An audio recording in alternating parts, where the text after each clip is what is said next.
And what kind of got you involved with the whole concept of futures thinking? Sure. So what's interesting is futures thinking found me in a way.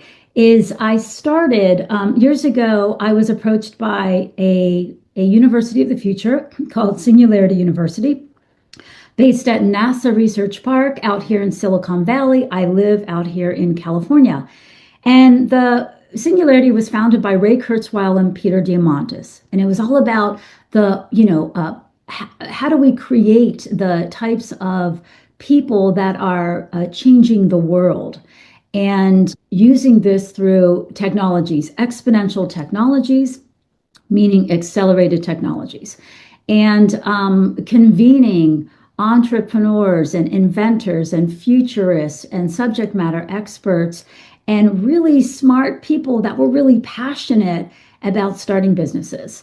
And that's Singularity University. That's how I got involved. And what was interesting about this is that when I was approached, I didn't know anything about these technologies. And this is Mhm. also interesting for, I think, for some of your listeners, is that you don't always have to know what you're good at. You don't have to be like, oh, I Right. have to be a perfectionist in this thing.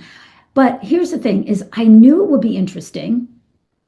I knew it would be something very new for me, and I knew it would be exciting. And I'm like, I've got to do this. And my particular role was I was working with businesses. So these are global businesses that are looking for how to stay relevant, how not to be disrupted.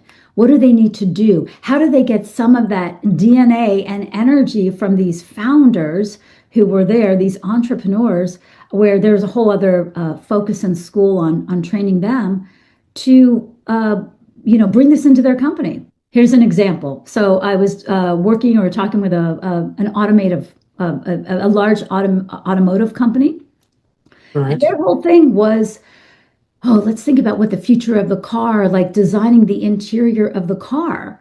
And then we said, well, wait, hold on a second. What about if you don't even need a steering wheel?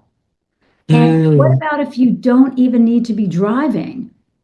Because we knew that there would be driverless cars. And they were like, whoa. And it was like, phew.